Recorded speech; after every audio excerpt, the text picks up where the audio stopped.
हर साल 25 दिसंबर को इस शहर में क्रिसमस मनाया जाता है। मैंने कहा क्रिसमस नहीं मनाया जाएगा, ईद नहीं मनाई जाएगी। और जो होटल वाले क्रिसमस और ईद मनाएंगे वो अपने शीशा को बचाएंगे। ईद अब की बार जब आ रही है तो मुख्तार अब्बास नकवी, शाहनवाज हुसैन जैसे लोग इस देश के अंदर ईद मनाएंगे नहीं मनाएंगे?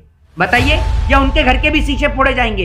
इस बात का जवाब मुझे मुख्तार अब्बास नकवी और शाहनवाज हुसैन दें। और इनको सत्ता की दलाली का इतना बढ़िया और इतना अच्छा शौक चढ़ चुका है कि इस देश के अंदर इस तरीके के विवादित और तथाकथित बयान दिए जाते हैं और मुख्तार अब्बास नकवी और शाहनवाज हुसैन चुपचाप बैठे रहते हैं। वो इसलिए बैठे रहते हैं क्योंकि इन लोगों को सिर्फ सत्ता से प्रेम है। इन्हें होता और मैं नाथूराम हो जाता और अपनी गोलियां मैं मनमोहन सिंह के छाती में मैं लगा देश के पूर्व प्रधानमंत्री को गोली से मारने की बात की जाती है। गांधी को गोली मारी गई। ये नाथूराम गॉडसे के चेले, ये आइडियोलॉजी फॉलो करने वाले हैं गोवलकर की को देखते हुए कि अगर यही बयान हमारे किसी मुस्लिम भाई ने, किसी क्रिश्चियन भाई ने दिया होता है, हमारे देश की जो गोदी मीडिया है वो इसको लेकर पूरा देश में ढोल पीटने का काम कर देती। हमारे देश की गोदी मीडिया आज उसके मुंह में फेविकॉल अटक गया। हमारे देश की गोदी मीडिया के मुंह से आवाज नहीं निकल रही, उनकी जबान बंद हो गई है।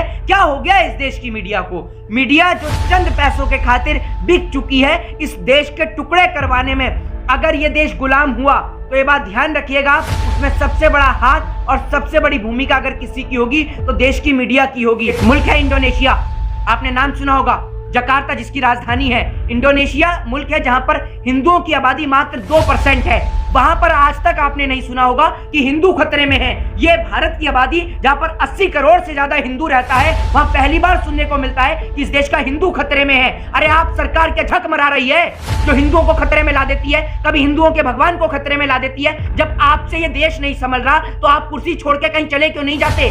जो लोग पैदा होते ही आरएसएस के अंदर लाठी और डंडे उठा लेते हैं, वो लोग इस देश के अंदर बात करेंगे देश को बचाने की? है ये तो पैदा होते ही लाठी और डंडे उठा लेते हैं। और बता दीजिए 1947 से लेकर आज मौजूदा 2021 तक, अब तो 22 भी लगने वाला है, 2021 तक, आज तक बता दीजिए कि कब इनके लाठी और डंडे इस देश के काम आए।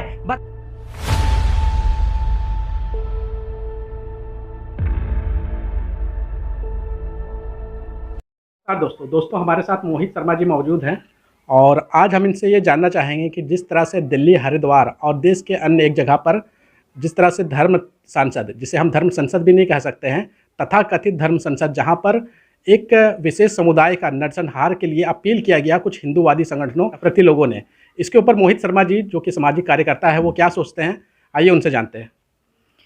देखिए, सबसे पहले तो मैं कहना चाहता हूं कि नज़र वाले लोगों को हिंदू और मुस्लिम दिखाई देता है। जनाब, मैं तो अंधा हूं, मुझे तो सिर्फ इंसानियत दिखाई देती है, मुझे तो सिर्फ मानवता दिखाई देती है। और आज मुझे भगत सिंह की वो पंक्ति याद आती हैं जिसमें भगत सिंह लिखते हैं कि धर्म का उपयोग जोड़ने के लिए नहीं, तोड़ने के लिए किया जा रहा है। और वही आज देश के अंदर हो रहा है कि धर्म का जो उपयोग है वो लोगों को जोड़ने के लिए, एकता के लिए नहीं, उनको तोड़ने के लिए किया जा रहा है। जबकि धर्म का उपयोग तो लोगों को जोड़ने के लिए किया जाता है।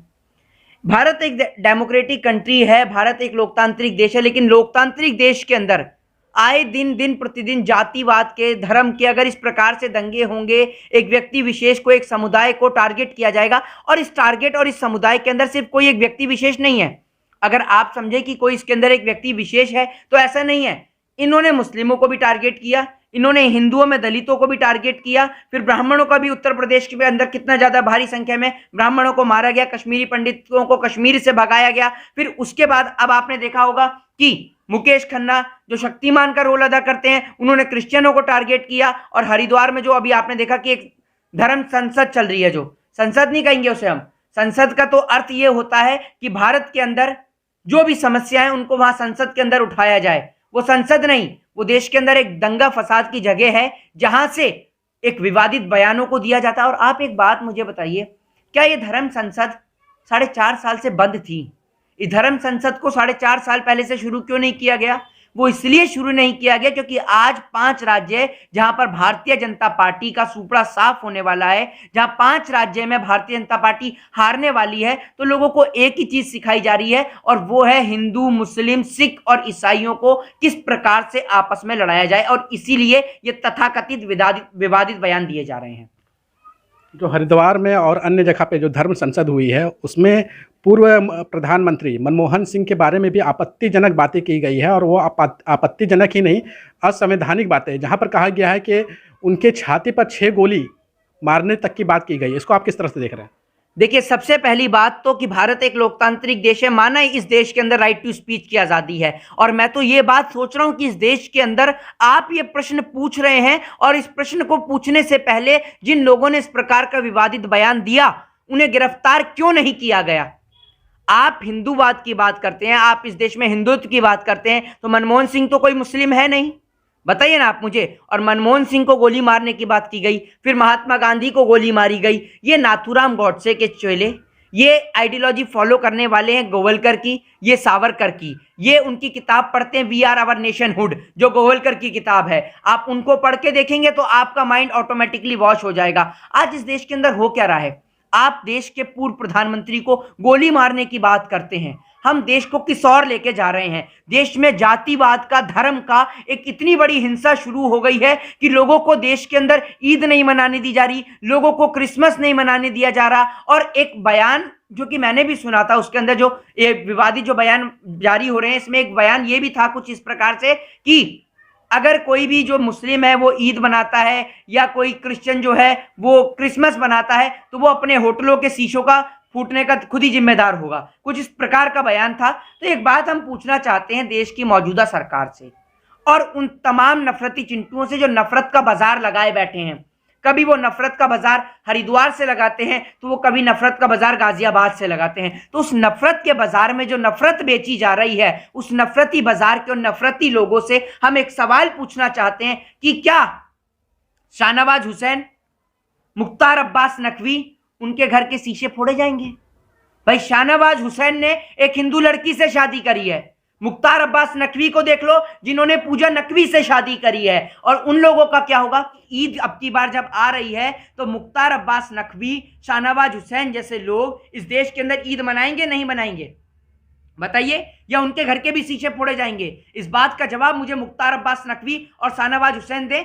और इनको सत्ता की दलाली का इतना बढ़िया और इतना अच्छा शौक चढ़ चुका है कि इस देश के अंदर इस तरीके के विवादित और तथाकथित बयान दिए जाते हैं और मुख्तार अब्बास नकवी और शाहनवाज हुसैन चुपचाप बैठे रहते हैं। वो इसलिए बैठे रहते हैं क्योंकि इन लोगों को सिर्फ सत्ता से प्रेम है, इन्हें कुर्सी से प्रेम है। और ये जो हरिद्वार के अंदर जो संसद बिठाई जा रही है, ये जो अवैध संसद जो बिठाई जा रही है, जिसमें देश के पूर्व प्रधानमंत्री को गोली से मारने की बात की जाती है, जिसके अंदर क्रिसमस को लेकर, जिसके अंदर आपने देखा कि ईद को लेकर देश के अंदर सांप्रदायिक दंगों को बढ़ावा देने की बात की जाती है, ये आप कोई बड़ी बात नहीं है। ये सिर्फ एक इसलिए किया जा रहा है, ये एक मैनेजमेंट है।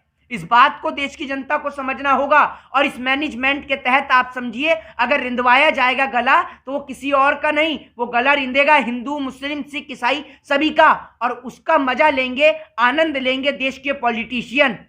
हम तो सरकार से कहते हैं, अगर सरकार यही चाहती है, इस देश में दंगे और फसाद ही कराना चाहती है, तो एक काम कीजिए ना, वो जो न्यूक्लियर जो परमाणु रखा है, वो परमाणु लेकर एक बार हमारे देश पे ही छोड़ दीजिए, देश के सारे लोग मर जाएंगे। आप अगर यही चाहते हैं, इस देश का आप विनाश चाहते हैं। और एक पंक्ति है कि विनाश काले विपरीत बुद्धि।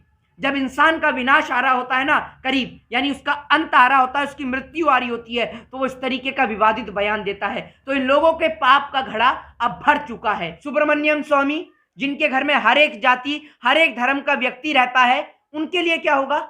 मुकेश खन्ना कहते हैं कि क्रिसमस मत मनाइए। अरे आपसे पूछ के लोग बनाएंगे। ये सेल वाले सेलिब्रिटी नहीं, सी वाले सेलिब्रिटी होते हैं, ये सेल वाले सेलिब्रिटी हैं जो पैसे के लिए अपने ईमान का सौदा कर रहे हैं। चाहे वो कंगना रनावत हो, चाहे वो शक्तिमान का रोल अदा करने वाले मुकेश खन्ना हो, ये लोग इस देश के अंदर जहर घोलने का काम करते हैं। ये इस देश के अंदर जहरीले लोग हैं और इन जहरीले लोगों का सिर्फ एक ही इलाज है, और वो इलाज यही है कि इनको जल्द से जल्द इस देश से बाहर किया जाए। अगला सवाल ये है कि जिस तरह से उस तथाकथित धर्म संसद में हथियार उठाने की बात कही गई, हिंदुओं को, हिंदू नौजवानों को कहा गया कि आप हथियार उठा लें, उसको आप किस तरह से देख रहे हैं? देखिए, एक सवाल मैं आपसे पूछना चाहता हूं। आपने एक नाम सुना होगा इस देश के अंदर, प्रभाकर का, प्रभाकरण जिसे बोलते हैं, प्रभाकरण है ना, वो आपने नाम सुना होगा और पूरे देश उसको जानता है, उस प्रभाकरण को, जिसने इस देश के अंदर लाखों लोगों की हत्या करी। जो इस देश के अंदर टेररिस्ट के समान है, टेररिस्ट है, उसने लाखों लोगों को मौत के घाट उतार दिया। हमारे देश के अंदर के लोग उन जैसे नौजवानों को, देश के नौजवानों को उस जैसा बनाना चाहते हैं। तो क्या आप अपने बच्चों को प्रभाकरण जैसा बनाना चाहेंगे, जो हाथ में हथियार उठाते हैं और हथियार उठा के गोलियां चलाते हैं? हम इस देश के अंदर, मैं भी हिंदू हूं, अब मेरे को अपना सीना फाड़ के दिखाने की जरूरत नहीं है कि मैं हिंदू हूं या नहीं हूं। मेरा धर्म अतिथि देवो भव सिखाता है, मेरा धर्म वसुदेव कुटुंबकम सिखाता है, मेरा धर्म दूसरे धर्म की रिस्पेक्ट करना सिखाता है। आप कौन सा हिंदू धर्म लोगों को पढ़ा रहे हैं, जरा हमें भी तो बताइए। हम भी उस हिंदू धर्म को जानना चाहते हैं जो हिंदू धर्म आप लोगों को पढ़ा रहे हैं। ये देश को हिंदू, मुस्लिम, सिख और ईसाई के नाम पे बंटवारा करना चाहते हैं। जो काम इस देश में डलहौजी नहीं कर पाया, जो काम इस देश के अंदर ईस्ट इंडिया कंपनी नहीं कर पाई, वो काम को आज पूरा करने का ठेका भारतीय जनता पार्टी के लोगों ने लिया है। ये इलेक्शन को जीतने के लिए इस तरीके का विवादित बयान दे रहे हैं और उसके बाद इन लोगों की मंशा सिर्फ यही है कि हिंदू और मुस्लिम और सिख और ईसाई के नाम पर देश को पूरी तरीके से तोड़ दें और तोड़ने के बाद इस देश को दोबारा से गुलाम बनवा दें, और यही इन लोगों की एक मंशा है। और आज बड़ा दुख होता है इस बात को देखते हुए कि अगर यही बयान हमारे किसी मुस्लिम भाई ने, किसी क्रिश्चियन भाई ने दिया होता तो हमारे देश की जो मीडिया है, हमारे देश की जो गोदी मीडिया है, वो इसको लेकर पूरा देश में ढोल पीटने का काम कर देती। हमारे देश की गोदी मीडिया आज उसके मुंह में फेविकॉल अटक गया, हमारे देश की गोदी मीडिया के मुंह से आवाज नहीं निकल रही, उनकी जबान बंद हो गई है। क्या हो गया इस देश की मीडिया को? मीडिया जो चंद पैसों के खातिर बिक चुकी है इस देश के टुकड़े करवाने में।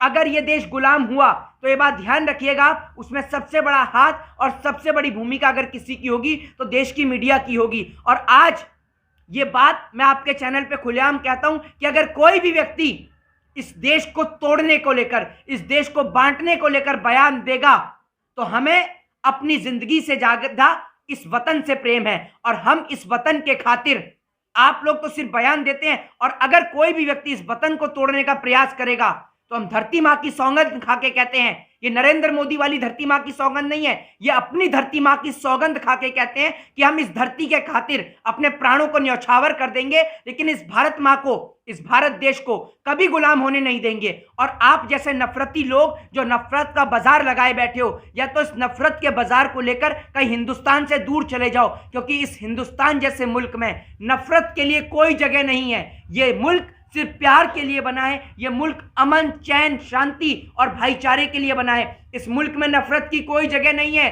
तो अपना नफरत का बाजार कहीं और जाके लगाइए। एक मुल्क है इंडोनेशिया, आपने नाम सुना होगा, जकार्ता जिसकी राजधानी है। इंडोनेशिया मुल्क है जहां पर हिंदुओं की आबादी मात्र 2% है। वहां पर आज तक आपने नहीं सुना होगा कि हिंदू खतरे में है। यह भारत की आबादी जहां पर 80 करोड़ से ज्यादा हिंदू रहता है, वहां पहली बार सुनने को मिलता है कि इस देश का हिंदू खतरे में है। अरे आप सरकार के झक मरा रही है जो हिंदुओं को खतरे में ला देती है, कभी हिंदुओं के भगवान को खतरे में ला देती है। जब आपसे ये देश नहीं संभल रहा तो आप कुर्सी छोड़ के कहीं चले क्यों नहीं जाते? आप ये भगवा वस्त्र का ड्रामा, ये गमछा पहनकर ये क्यों ढोंग धतूरा दिखा रहे हैं? आप ये जो भगवा वस्त्र पहन रहे हैं, और आपकी सभा में नाम नहीं कोट करना चाहूंगा, आपकी सभा में जो आप धर्म संसद लगाते हैं उसके अंदर बैठने वाले लोगों को देखिएगा कि कितने लोग वहां जाते हैं, मुर्गा, मांस और मछली का सेवन करते हैं और उसके बाद आप एक व्यक्ति जो गऊ का मांस खा जाता है, एक व्यक्ति जो बीफ खाता है, एक व्यक्ति जो हिंदू धर्म में सभी